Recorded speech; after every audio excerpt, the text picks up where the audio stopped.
Good morning प्यारे बच्चों। आज हम प्राणी जगत का अगला संघ है 4 नंबर आर्थ्रोपोडा। इसके लक्षणों को स्पष्ट कर रहे हैं। आर्थ्रोपोडा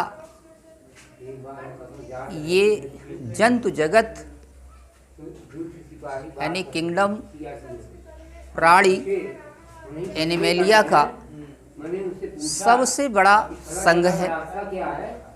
सबसे बड़ा संघ का मतलब यह है कि इसमें अधिक से अधिक जीवधारियों या जंतुओं को रखा गया है। अधिक से अधिक जंतुओं को जो है इस संघ के अंतर्गत रखा गया है, क्योंकि इस संघ के अंतर्गत ऐसे जीवधारी हैं जिनके शारीरिक संगठन, शारीरिक रचनाओं में समानताएं होने के कारण, अधिक से अधिक समानताएं प्रदर्शित करने के कारण इनकी संख्या बहुत अधिक है। और इस संघ के अंतर्गत लगभग जो है 9 लाख से भी अधिक जातियां ज्ञात हैं। मतलब इस संघ के अंतर्गत, संघ आर्थ्रोपोडा के अंतर्गत लगभग 9 लाख जंतुओं की जातियां ज्ञात हैं, जबकि शेष जंतु जाति आर्थ्रोपोडा की ही है। या फिर कह सकते हैं पृथ्वी पर लगभग 2/3 संख्या जो है आर्थ्रोपोडा की, आर्थ्रोपोडा संघ के जंतुओं की। और आर्थ्रोपोडा शब्द जो है इसमें 2 शब्द है और 2 शब्दों से मिलकर बना हुआ है। आर्थो प्लस पोडा। आर्थो ने आर्थ्रोपोडा, आर्थ्रोपोडा का मतलब है एक है आर्थो, आर्थो, आर्थो प्लस क्या है पोडा। आर्थो का मतलब होता है ज्वाइंट से, ज्वाइंट शब्द आता है, अर्थात इसको हम कह सकते हैं संयुक्त। और पोडास का मतलब होता है एपेंडेजेस से, एपेंडेजेस, एपेंडेजेस का मतलब होता है उपांगों से, उपांगों से है, यानी संयुक्त उपांग। इस संघ के प्राणी अगर इनका देखा जाए शाब्दिक अर्थ में, आर्थ्रोपोडा शब्द का शाब्दिक अर्थ यानी कि संयुक्त उपांग से होता है। संयुक्त उपांग, संयुक्त उपांग का मतलब होता है इनके अंग जो होते हैं खंड खंड या खंडित होते हैं, या कहिए विखंडन होता है इनमें। इनके शरीर का भाग जो होता है कई खंडों से मिलकर बना हुआ। जैसे एग्जाम्पल में है कि काकरोच है, इस संघ का प्रमुख प्राणी है।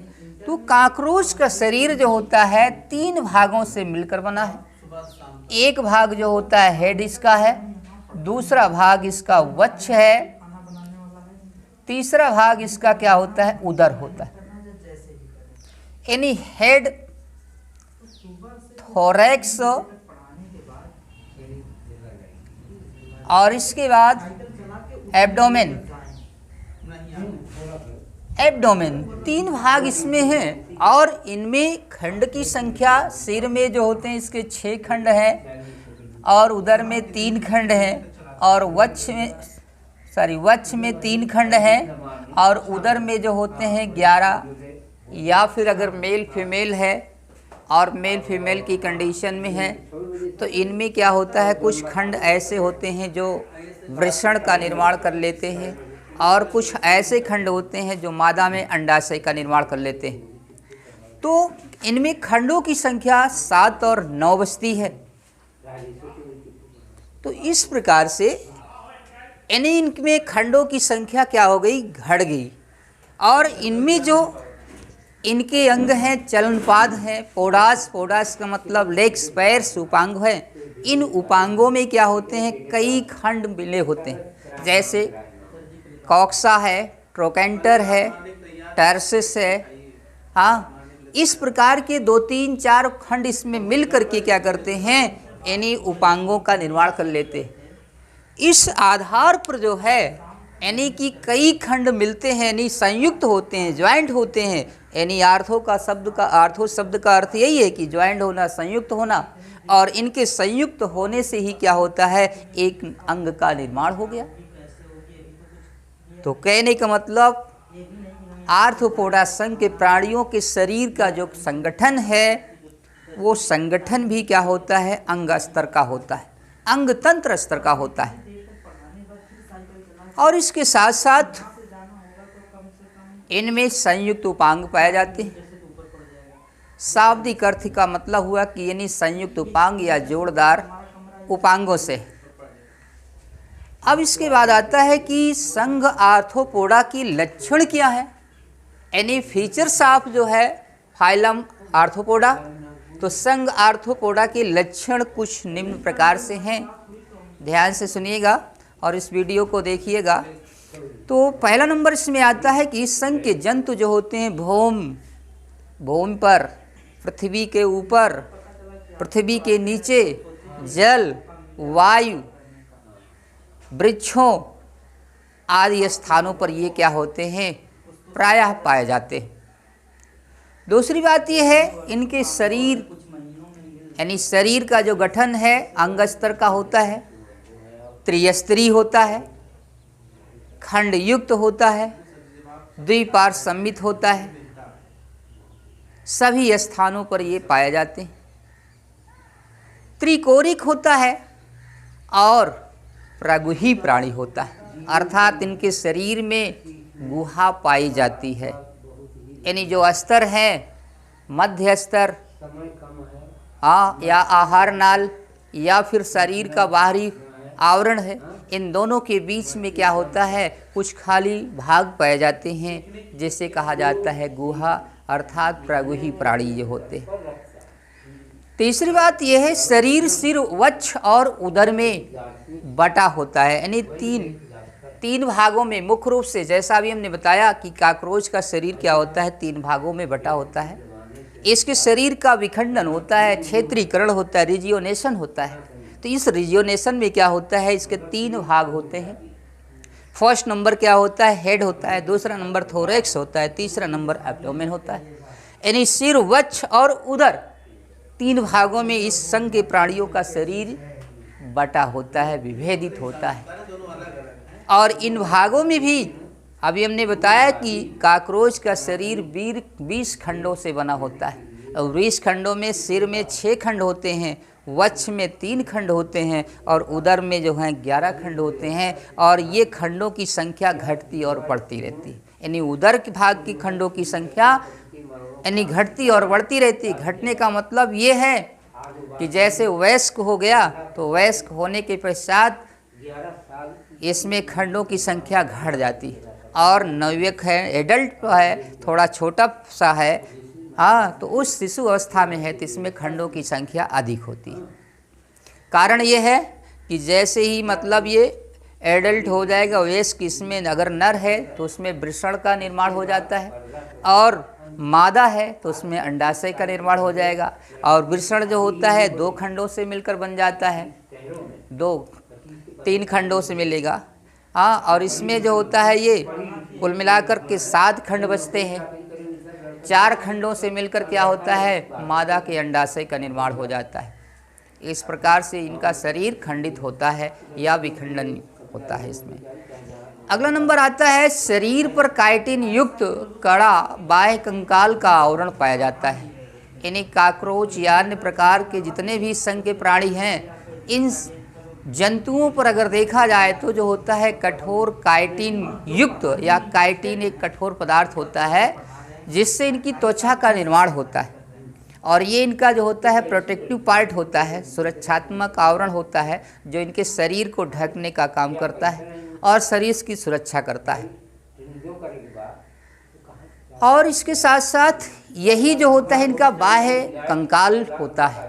कंकाल ऐसे हैं जो हमारे शरीर की क्या करते हैं, सुरक्षा करते हैं, संरचना प्रदान करते हैं, ढांचा प्रदान करते हैं या मार्फोलॉजी का फॉर्मेशन करते हैं। ये हमारे क्या होते हैं, कंकाल होते हैं। तो इनका कंकाल जो होता है यानी काइटिन युक्त होता है। नेक्स्ट नंबर 5वां है कि शरीर खंड पर प्रायः एक जोड़ी संधियुक्त पाद पाए जाते हैं। यानी जैसे ये भाग है सिर और वक्ष का, जिस भाग से ज्वाइंट होता है इस भाग पर क्या होते हैं, लगभग 3 जोड़ी संयुक्त उपांग पाए जाते हैं और इन्हीं उपांगों के माध्यम से ये गति करता है या गति प्रदान होती है इससे। और इसी भागों से क्या होते हैं, कुछ ऐसी भी प्राणी होते हैं कि इनमें पंख भी होते हैं, 2 जोड़ी पंख भी पाए जाते हैं जो उड़ने में सहायक होते हैं। और इसमें 2 क्रियाएं हैं। पहली बात तो ये क्या करता है, गति तेजी से करता है। यदि गति करने में असमर्थ होता है या शत्रु से बचने के लिए क्या करता है, ये कभी कभी उड़ान भी भरता है अर्थात उड़ भी लेता है। अगली बात ये है कि इनके मुखांग जो होते हैं, मुख में कुछ ऐसी रचनाएं पाई जाती हैं जो भोजन को कुतरने व काटने का काम करती हैं। एक प्रकार से ये क्या होते हैं, दांत हैं, इनको मैंडिबल्स कहा जाता है। तो ये क्या करते हैं, भोजन को कुतरने और काटने का काम करते हैं। और इस सिर भाग पर जो होता है संयुक्त नेत्र होती है, श्रृंगिकाएं होती हैं या अन्य मुखांग होते हैं जो इसके लिए भोजन को पकड़ने, कुतरने या फिर क्या करते हैं, देखने और पहचान करने के लिए श्रृंगिकाएं भी उपस्थित होती हैं। मुखांग विकसित होता है जो भोजन को पकड़ने के लिए तथा छोटे छोटे टुकड़ों में काटने के लिए या कुतरने में भी क्या करता है, ये सहायता करता है या सहायक होता है।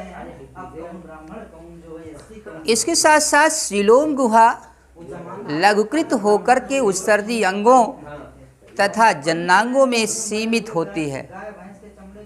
कहने का मतलब है सीलोम गुहा इसकी जो होती है लघुकृत होती है, छोटी सी होती है और ये छोटी होकर के या संकुचित होकर के उत्सर्जी पदार्थों को या उत्सर्जी अंगों को या जन्नांगों तक ये सीमित हो जाती है। इसके बाद देह गुहा में रुधिर भरा होने के कारण इसे जो है हीमोसीलिक या हीमोशील कहा जाता है। और इन प्राणियों में जो होता है विशेष करके क्या होता है, रुधिर का जो भाग होता है WBC होता है। और इनमें परिसंचरण तंत्र की बात जो होती है, इन प्राणियों में परिसंचरण तंत्र जो होता है खोला प्रकार का पाया जाता है और इनमें बंद प्रकार का परिसंचरण तंत्र नहीं पाया जाता है। कारण ये है कि हृदय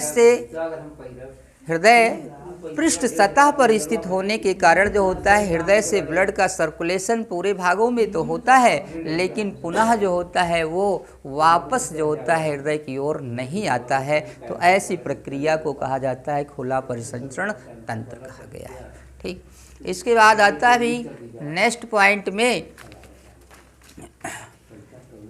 श्वसन की बात होती है। तो श्वसन इसमें जो होता है क्लोम द्वारा होता है, वायु नलिकाएं ट्रैकिए होती हैं इसके द्वारा होता है। और उत्सर्जन जो होता है विशेष प्रकार की रचनाएं होती हैं जिसको मैलपीघी नलिकाएं कहती हैं। मैलपीघी नलिकाओं के माध्यम से ही उत्सर्जन की क्रिया संपन्न होती है।